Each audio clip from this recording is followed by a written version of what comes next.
Luton Town delivered a masterclass in shooting ourselves in the foot on Saturday as we fell to a 3-1 defeat against Sheffield United. To reflect on a disappointing day at the office, I've got the Lutonian journalist James Cunliffe and Luton-born actor Sam Gittins alongside me.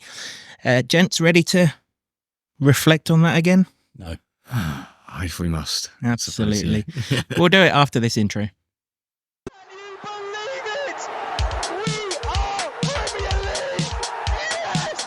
This town. I love this town. I love this town. You know what I love about this town is actually you. Everyone in it has got these massive souls. We're Luton people, and that's what we care about.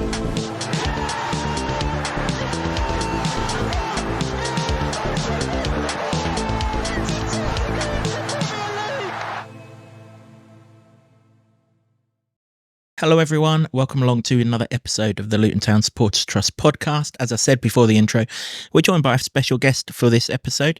Sam, introduce yourself. How long have you been a Luton fan, mate? I've been a Luton fan since I was about 9 years old, when I was suddenly introduced to Luton by my dad. I was born in Luton but grew up in London, so I didn't always know of the team that I was born into until then. And an actor from the town as well, so that's pretty special. So just tell us a few things that we can see you in or have seen you in. I'll give you you might have seen me in EastEnders a few years ago and Holby City. I've done the rounds, Call the Midwife, things like that. But I guess I'll introduce the free ones so that people don't have to pay for anything. If you go on Amazon Prime, you can watch me in a film called Break or a film called Walls of War. It's free. No one will be chasing me for refunds. And if you go on Netflix, you can watch me in a series called The Liberator. Fantastic. Oh, it's great to have you with us. Thank really you. Appreciate you coming on. Thank you. Jimbo, that brought us down to earth a bit, didn't it? Yeah. Can we just talk about Sam's films a bit more, please? Do we have to talk about football? Oh dear. Bloody hell, yeah. I've been in some as bad as that performance, trust me. Where'd you start? I mean, even if you start at the beginning, you should have been down 1-0 after 30 seconds. So it just got worse from there. And I just didn't see it coming at all. Didn't see any of that. And yeah, been dining on humble pie all weekend. I don't know about you. No, not really.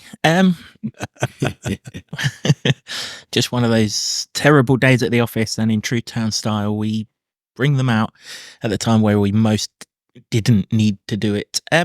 Sam, we always start with the team selections. Just the one change for the Sheffield United game. Spielberg replaced Ted and Mengi. Rob alluded in his press conference that Ted had picked up some sort of ankle injury in training. At the time, you didn't really think anything of it because Spielberg and Ted and Mengi, they play the same role. It's all good and things. Hindsight, you'd have probably liked Ted and then his aggression in the team, really. Yeah, and I think you can't fault Burke. He gets about and he gets forward, but I think he's not as defensive minded as Mengi in a lot of ways. And I think sometimes what happens is he's a little bit lost out of position, and I think it showed a little bit. It was a little bit erratic, his performance. So I do rate him. I think he's a good player, but he's a little bit erratic at times. Yeah, thankfully it doesn't look like Ted's injury's too bad. He was on the bench, and there were others that could have been on there. So that would suggest that he would have come on, if we were winning the game or something. But obviously in the situation, he was never really going to come on. James, we kind of expected an attacking performance from Sheffield United or a performance that went on the attack because they had to win the game. But it was pretty obvious pretty quickly that wasn't how they were going to set up. They set up with a 5-4-1 formation, hit Luton on the counter-attack, take advantage of any mistakes. And fortunately for Sheffield United, we coughed up plenty of mistakes. And it was just one of those days that the longer it went on, it just fizzled out into we ended up playing their game rather than our game. Yeah, it seemed that way. Although I don't know what our game particularly was. What it was supposed to be, because they were better in the first half. They should have scored probably 2 before they even scored 1. Probably lucky to be 2-0 at the break, which is an annoying thing, because when you look at the team sheet and there's no Brereton Diaz and my old nemesis Solomon McBurney, and he's not on there, I was rubbing my hands together. I thought this is the one, and they just didn't turn up. it's such a strange one. The only other time that it's happened really is recently is the Bolton one, and it's almost like they phoned that in because they were playing a team lower down the leagues. I mean, but this was a massive game, and it started off badly. It sort of rose a little bit once Morris got a goal, but once the third one went in for them, it just died a death, and there was still half an hour left, and the place was quiet, so quiet. Do you feel like when teams sit off us, we seem to struggle to break them down? There seems to be a thing. Yeah. I think that's precisely what it was, really. Yeah. Because I mean, they had 75% possession of the ball, and I absolutely hate that nothing stat. happened. I know you've got to do stuff with it, but absolutely dominant in the second half, and you're struggling to think of any decent chances that came at decent positions, and then the crossing was woeful for one of the first times this season, really. It was, and you're right, James. They should have been ahead after 30 seconds when McAtee, brother of our McAtee, went through and thankfully put a shot wide of the post. It was a warning sign, but then the next big chance of the game, Sam, came to us from an Alfie free kick just down in the corner. Lovely cross. Gabe Osho gets up, heads it wide. You think back the previous week, brilliant header in at Newcastle. If that had found the net, I'm convinced it would have been a completely different ball game, but it didn't, and his performance and our performance gradually got worse and worse from there. Yeah, and I know people, especially us football fans, all the time we say one of those days as a pretty cliche phrase, but things like that missing, like Doughty in the second half blazing that ball across when he would have just played it to Eddie Bayo before. There's so many little things that weren't quite happening for us, and maybe we got a bit comfortable as fans because everything kind of was going for us. I mean, 8 goals in the 2 previous games. You have to have a bit of luck on your side to do that. Maybe our luck run out a little bit. It's an excuse. I'm trying to find a positive somewhere, but I can't really. We'll come up to, there is 1 or 2 positives. We'll come up to those shortly. James, you said you didn't know what our game is. Well, our game's all about high tempo, high press, high energy. But it was pretty evident from very quickly on in the game that there was going to be no high tempo. I mean, the amount of time it took to restart play after that Reece Norrington-Davies injury was ridiculous. He wasn't on the pitch. Could have started there and then, but the referee had to wait another 2 minutes before he let us restart. And every single time the brief moments of tempo came along, it just got stopped and stopped and stopped. And that's what I mean. We ended up playing their game. Oh yeah, totally fell into their hands at every single stage, not just that one, but it was slow.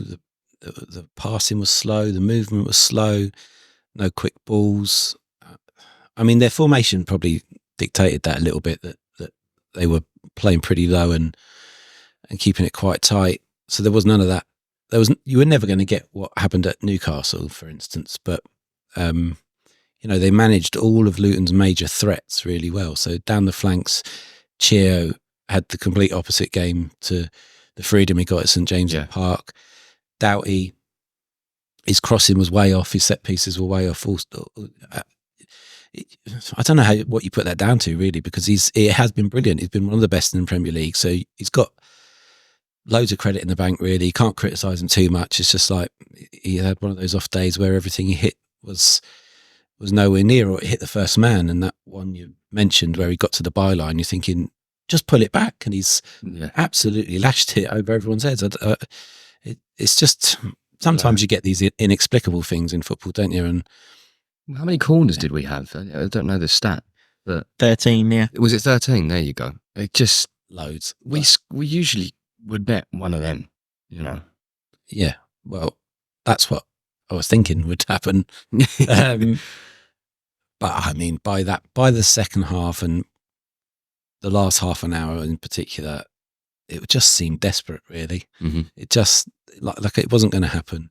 Because even after the first goal, we've talked about this quite a lot of the times, that I feel confident Luton get back into it, and I think the players have felt that throughout the season. So it was a bit annoying that happened, particularly after he'd missed a sitter, less than a minute beforehand, and they cock up there and let him in.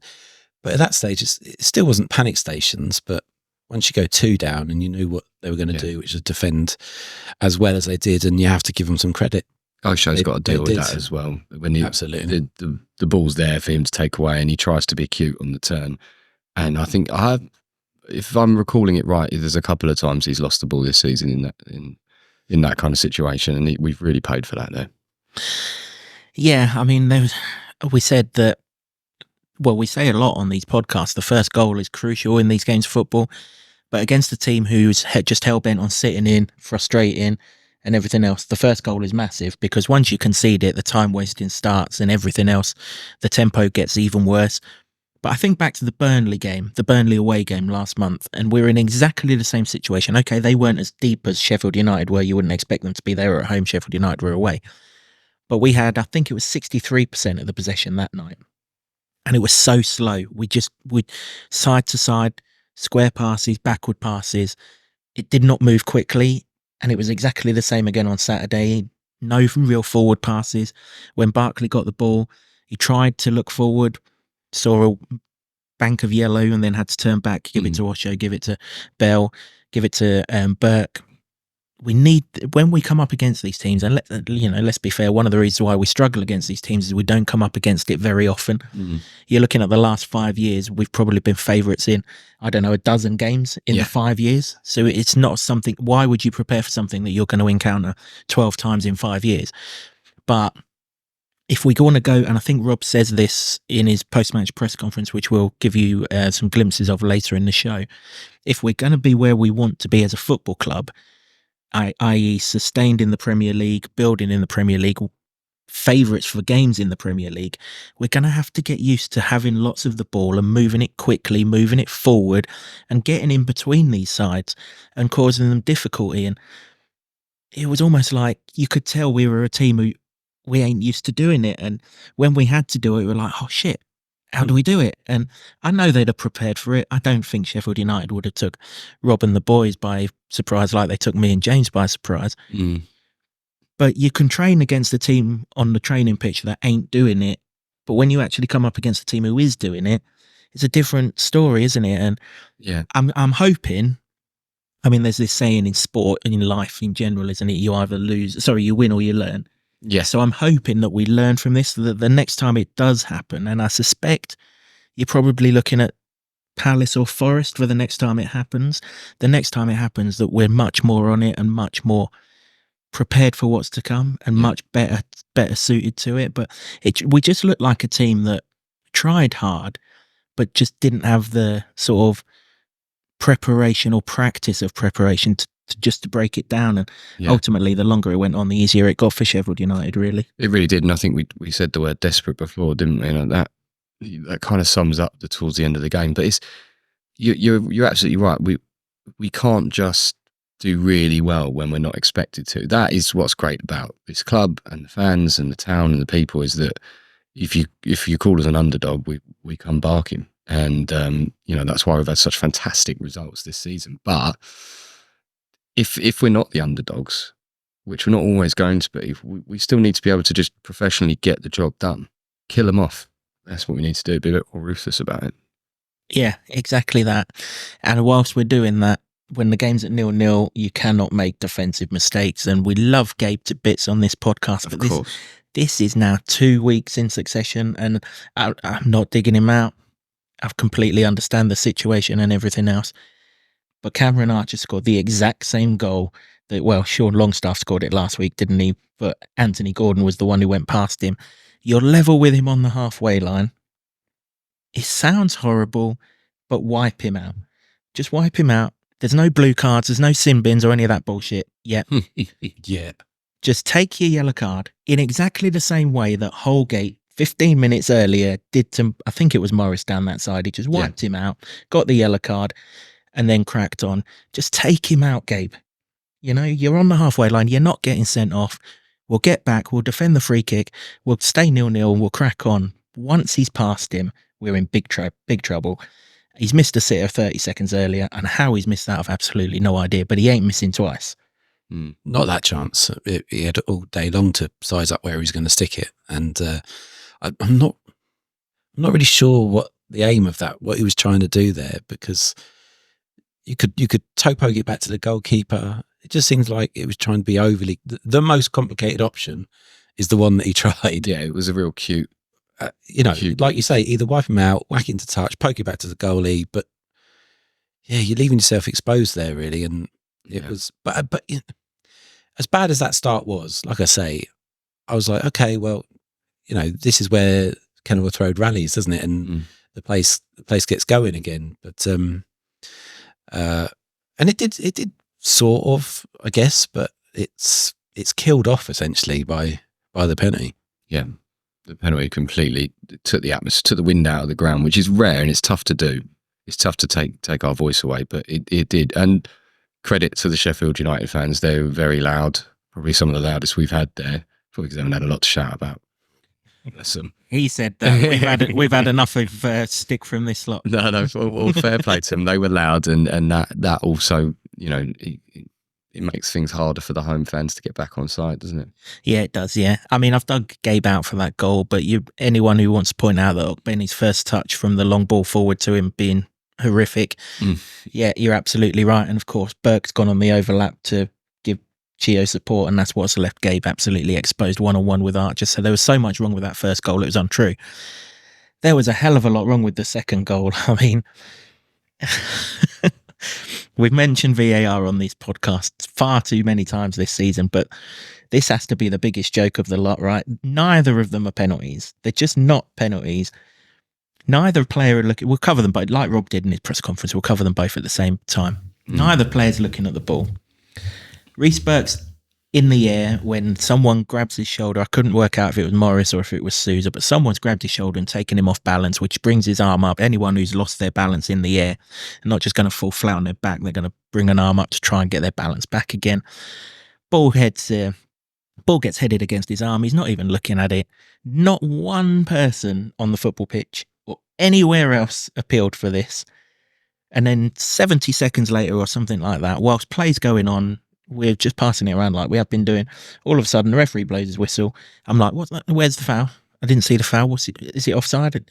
And he marches Usain Bolt style down to the iPad, which actually works. We've seen it for the first time. It does work. We wish it didn't, He had but to it peel does. the plastic off it, didn't he? When he He did. started? He did, yeah. Blow the cobwebs off. Yeah. He did.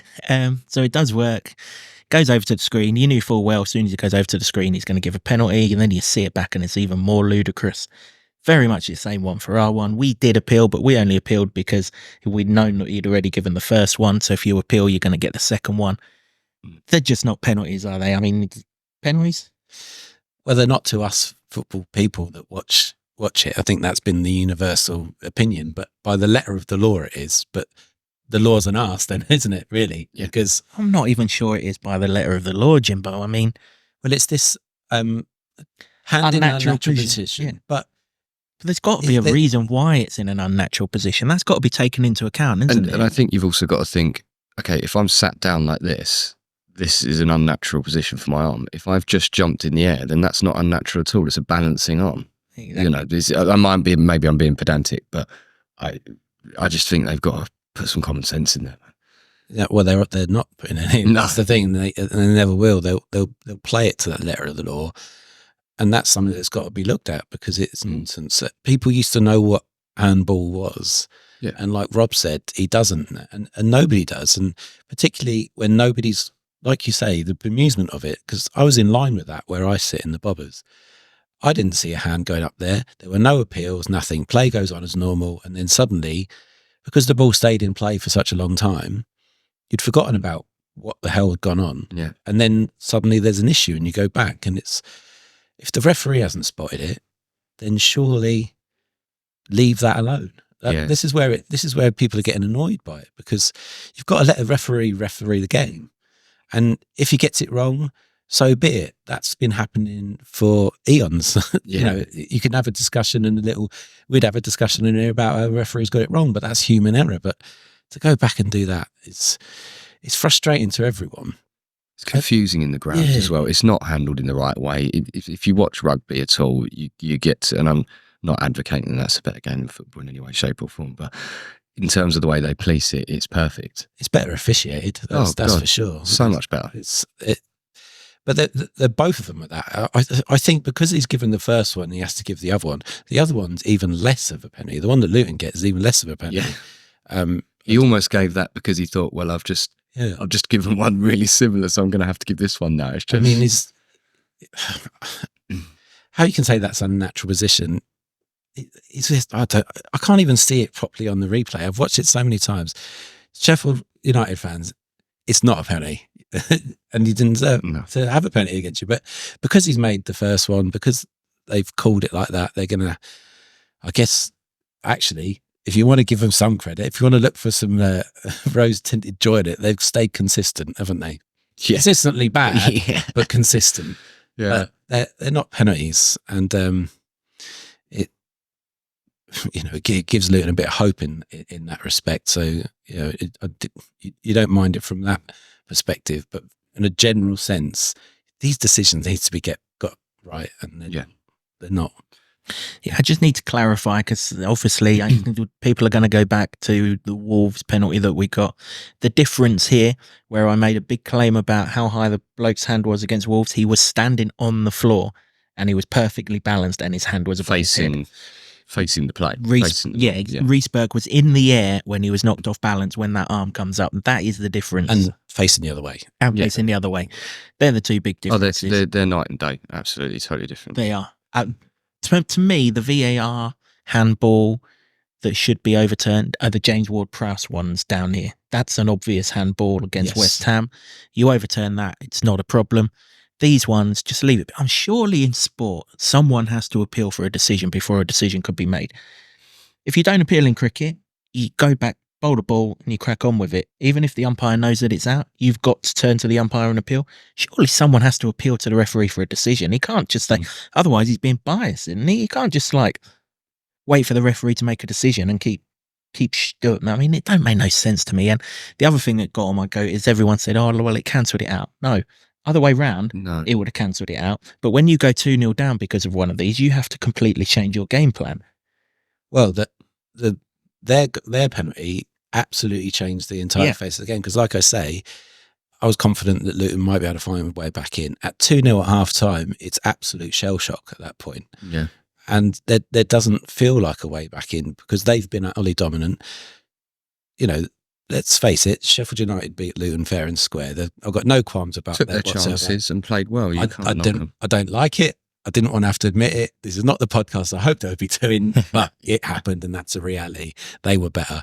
But that penalty in the first half changes the entire complexion of the game. Yeah. And on that sort of front, it's not good enough. Yeah. No, exactly. The other way round, if our dodgy penalty had come before their dodgy penalty, then it is exactly the same game again from where it started, isn't it? But it's not when it goes 2-0 to 2-1. That's for sure. We looked like we were getting back into it, though, at 2-1. The crowd were starting to sort of get going. Chong was making a big impact off of the bench. Morris had that shot that the goalkeeper just about got across to and shoveled it wide. Then we had the incident that you said with Chong playing Alfie in, only for Alfie to clear the main stand and cause cars to swerve in Hatter's way. And Chong also had a shot that fizzed just past the post. But then again, you just got into the game town and we load the gun, pull the trigger at our feet and shoot ourselves in the foot again. And again, feels like I'm picking on Gabe and I shouldn't do, and I don't like to. But he's got back to Archer again. He's actually tackled him. Ping the thing down the pitch. Yeah. Ping the thing into the stands. Ping it wherever the hell you want. Don't get caught on the ball because Bell's come across to cover and help out. It leaves Sousa wide open. I'm not overly convinced Kaminski's covered himself in glory, to be quite honest with the save. But by the same token, it was a pretty well hit shot, to be fair, from the best player on the pitch, this Sousa. I don't know where he's been hiding, but he looked bloody good yesterday. He got a hand to it, Kaminski, and he's just hit it too. He's walloped sweetly, really nicely. Yes. You got to hand it to him. It's a great strike. Both their finishes were really nice. With the first one where he's opened his body up and then cut it into the near post, this smart finishing, and that's what they did. They took their chances. But we have to do so much better once we've won the ball back. Just don't shoot ourselves in the foot, Tam. Yeah. We're back in the game. Yeah. And that whole day was a massive shot in the foot, really. A self-inflicted one of that. It was, the only positive light is that pretty much the other results all went our way. Yep. So talk about cancelling it out. That does kind of cancel out our little faux pas, shall we call it? And perhaps it motivates us going into next week. Yeah, no, I would agree with that. That was the positive that I was going to come on to. Was that the one? I was that it? thinking what that was going to be. I had that one written down. The iPad works. There's another one, yeah. They ain't forked out for all this stuff for no reason. We wish they didn't use it, but it works. It wasn't that cold in the Kenny either. It wasn't. It was perfectly warm. It was a nice day. Yeah, we huffed and we puffed, but the stuffing had well and truly gone once that third one went in, and they saw it out pretty easily, really, as you would expect any Premier League side to do at 3-1 with 15 minutes to go or whatever it was. And just not really our day, and that was summed up none better than by Rob Edwards in his post-match press conference, which, as always, we sent Jimbo along to, and here's the thoughts of the town boss, who's pretty dejected after the game. Yeah, tough day for us. We made a couple of errors that were really, really costly near Mike, didn't we? And yeah, doesn't matter how much of the ball you have, it's what you do with it that counts in the end, and we were punished. But look, goals changed everyone's emotions in the game. We tried, we huffed and puffed. You know, it's all right having 70-odd% of the ball. It's what you do with it. And at key moments today, we came up a little bit short. And then when we did have, loads of possession in that final third, we weren't quick enough, slick enough, or precise enough. When we did get behind them, it was a wayward cross or, not picking someone out. It didn't work the goalkeeper enough. So there's no complaints. Well done to them. They defended very, very well, and they were ruthless when they got the chances. We made a couple of errors. I'm not going to single anyone out there today. I don't know what a penalty is anymore with handball. I don't know. Neither player's looking at the ball. Both players have got to jump and have their hands up.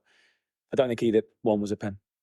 If we hadn't made another mistake, we might have got something from the game. But we shot ourselves in the foot with the third goal. We could have dealt with it. We gave the ball away in the middle of the pitch. We regained it around the edge of the box and lost it again. And they were clinical when they got that chance. And at 3-1, then it's tough.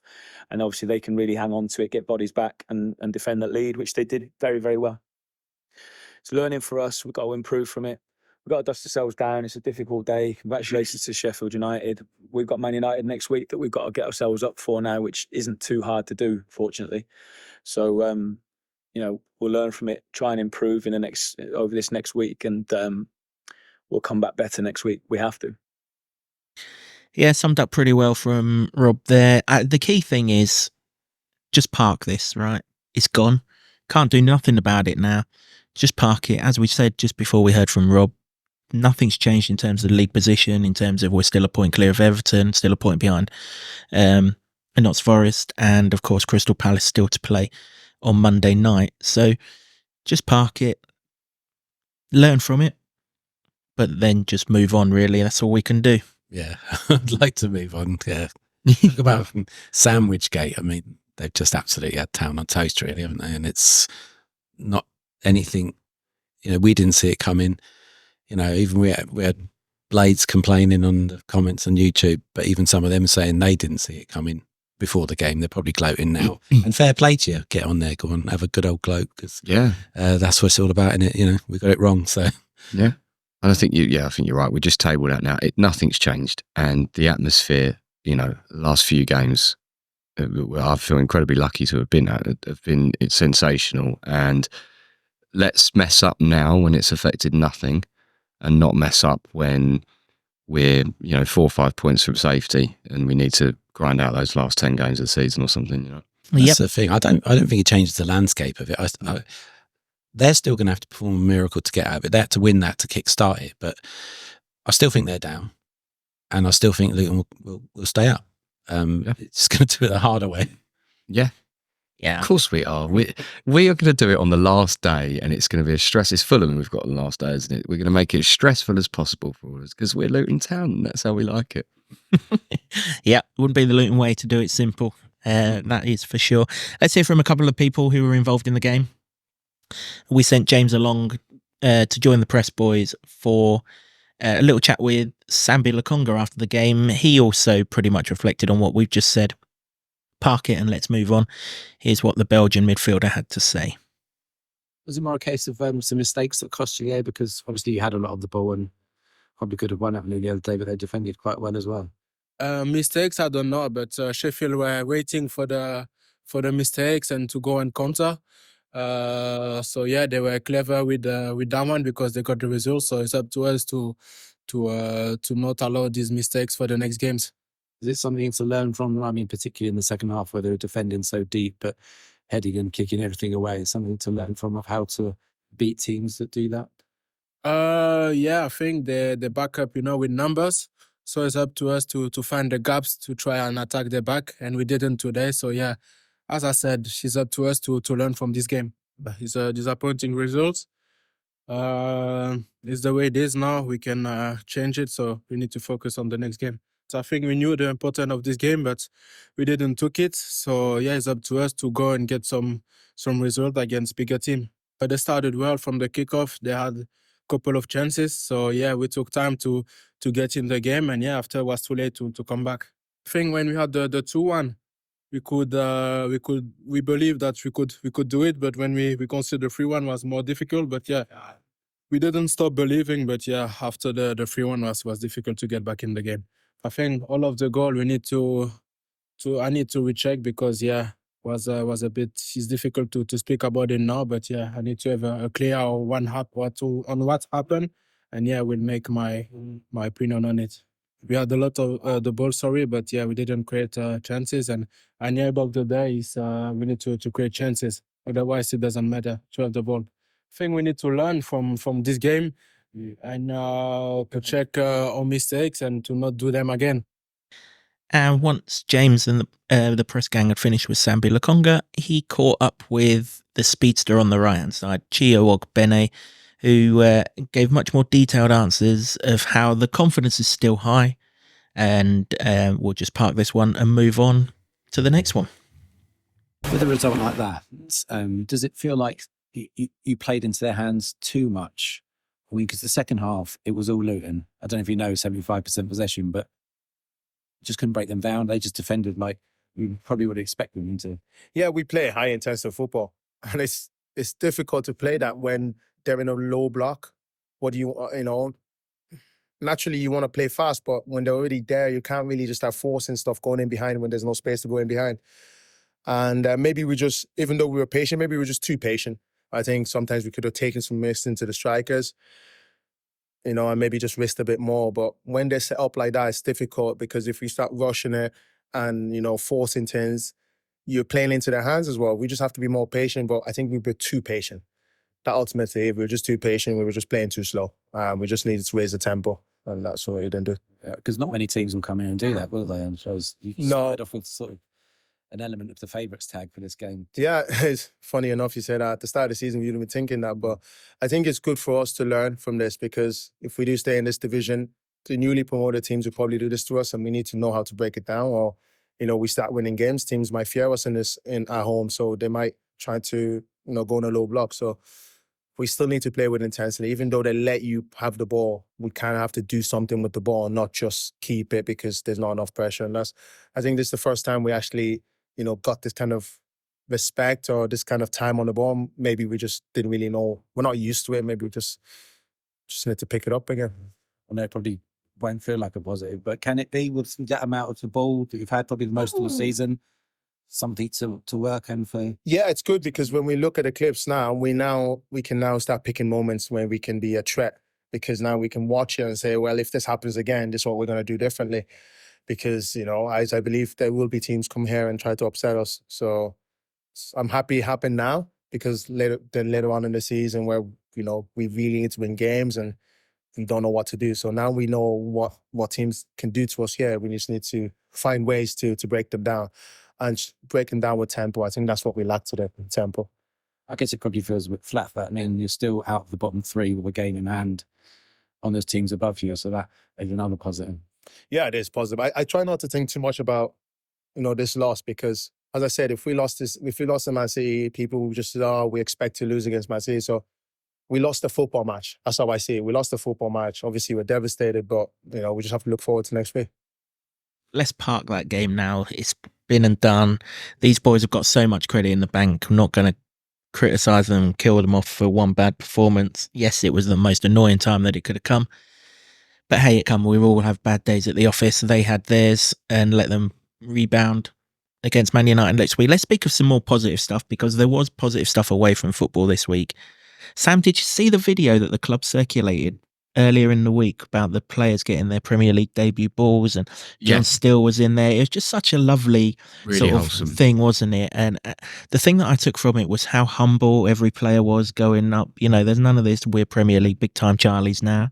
No. You know, they all went up, and of course they only got John Still in to give Pelly his ball, and that was a lovely moment as well. It just reminded us of how great our club is, really. And it reminded me of the values of our club. You know, bringing John Still back, you know, the way we honoured Sonny Bradley at the end of last season, things like that. Like, we care about our players.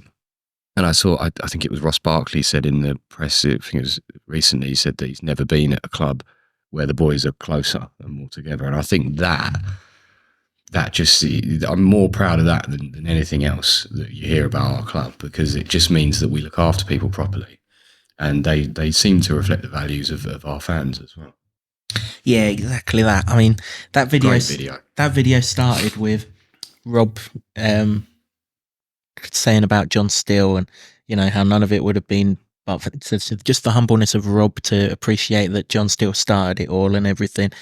It was just brilliant to see. And, you know, as I say, all the boys, Clicker, Amari Bell, I was referenced in the video, wasn't it, that Amari Bell scored the Kidderminster goal that won the conference title for us. Did you hear Pelly go, Rob's going to cry? He's obviously getting a bit of sticks. He is quite an emotional fella, isn't he? Good on him. He is, yeah. And of course, the first person to get the ball as well was Tom Lockyer. It was just brilliant. It was a lovely watch. Yeah, that's what Luton are about, really. I know for a fact that the Premier League give those balls out to players that have come through English academy ranks or English clubs at a certain age. So there were players in that squad that weren't entitled to the balls.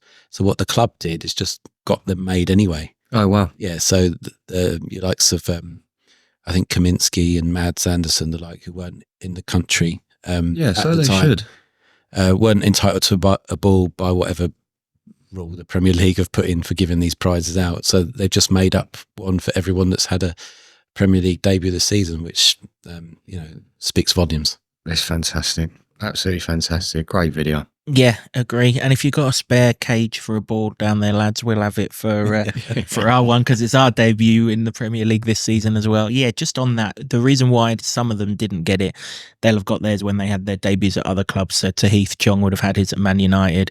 Barkley would have had his at Everton. Townsend, Tottenham, I think it was where Barkley he made his debut. Before, is it? He might have been once or twice. Yeah, nowhere near as good as this, but he has been in there before. I thought I was going to come on and we weren't going to talk about Barkley for once, but we've squeezed him in. It's a good point, and you're actually with us for the Man United preview podcast later in the week as well, and I'm absolutely certain we're going to talk about him in that podcast. Don't worry, we'll definitely talk about Ross Barkley lots and lots and lots. That's for sure. The other thing that I want to focus on just before we finish this podcast is some new designs have come out for Power Court. First of all, Sam, how excited are you for Power Court and the move to Power Court, the new stadium and everything else? I am and I'm not.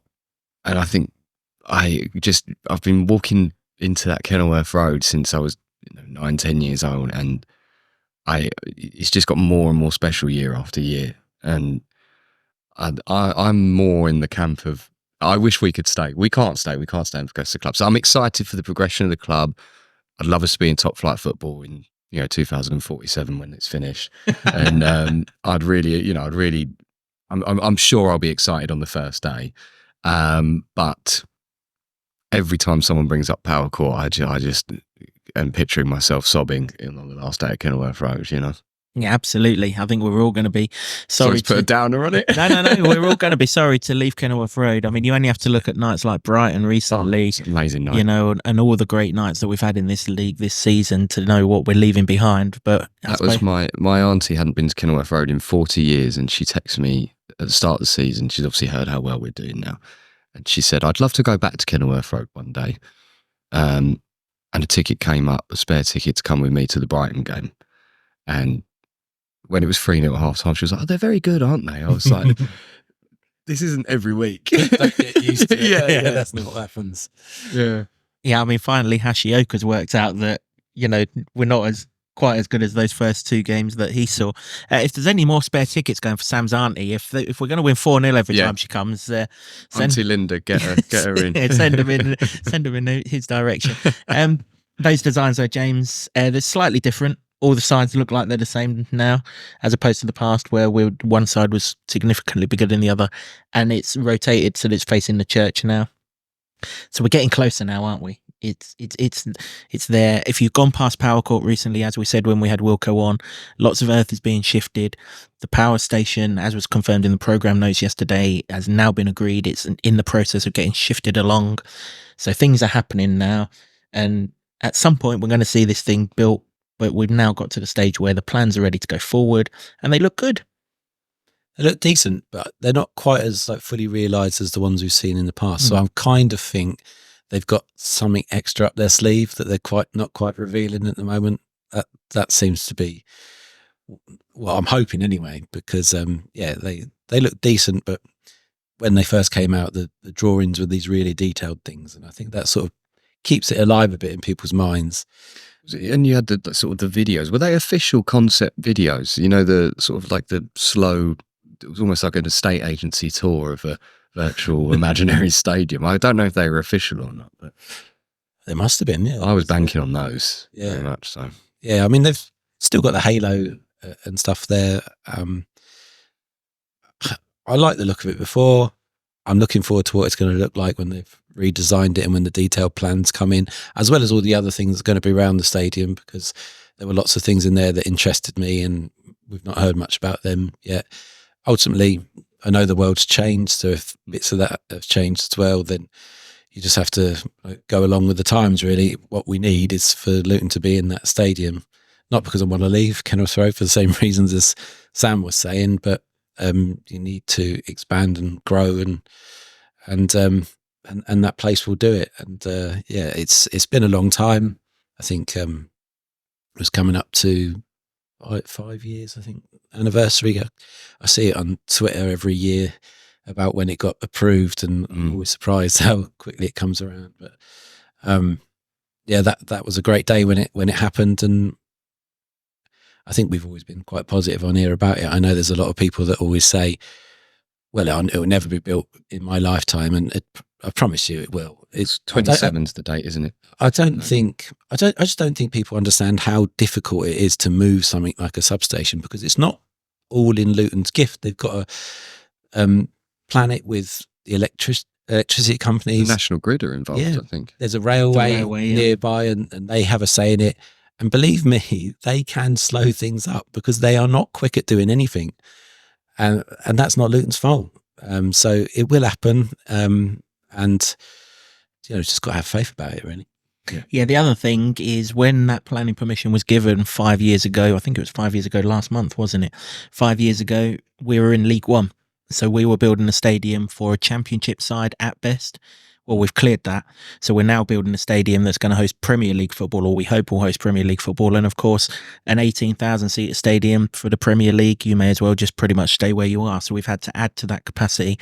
That's why the stands are all going to be the same size now. And it's just changed.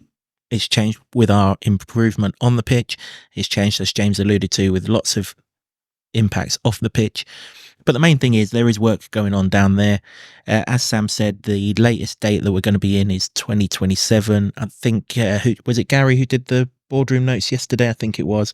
He alluded to the fact that building's going to start next year once all of this power station and everything else and planning is done this year.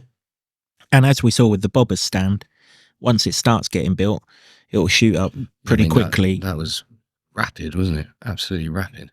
So once we get going, then we'll be in a good position, and it will go up pretty quickly, and we'll all sort of see it with our own eyes. And I say can't wait to get in there, because obviously we don't want to leave Kenilworth Road, but can't wait for, like Sam said, for the progression of our club to happen. So that's all very much positive. If you haven't seen those images, do check out all of the social media accounts. It's all on there, and or the Luton 2040 hashtag, because that's what the project was all about. That's why they showed the pictures and everything here. And if you haven't seen the video that we referenced earlier, that's on the Luton Town Twitter page, so you'll catch that on there as well.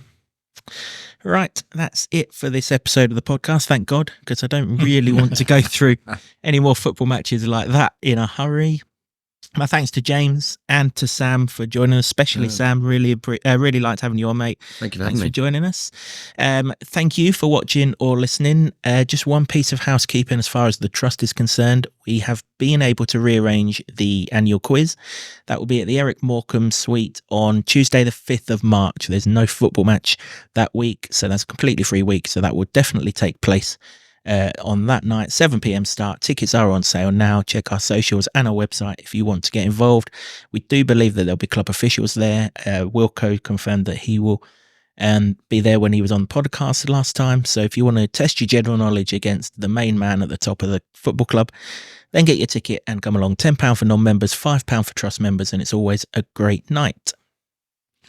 Thank you for watching, listening, for subscribing. Keep all of your comments coming in. If you're a Sheffield United fan, we're not going to read them, but keep them coming in anyway. No, I jest. Keep all of your comments coming in. We do appreciate all of them. No correct scores from the last game, not surprisingly.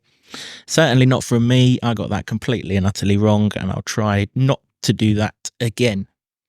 Thanks to the Hightown Club for hosting the podcast as always, to Sean Grant and the Wolfgang for our intro music, and to Ed Smith Creative for all the designs that you see on set. Ed has actually released his latest Luton calendar, which I believe you can see on his website, edsmithcreative.co.uk.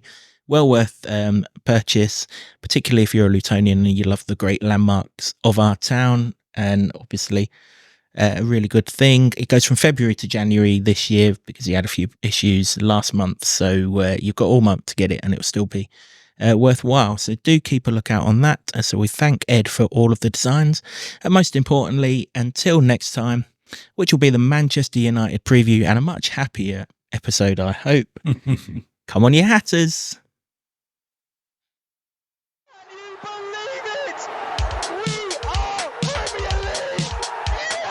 I love this town. I love this town. I love this town. You know what I love about this town is actually you. Everyone in it has got this massive soul.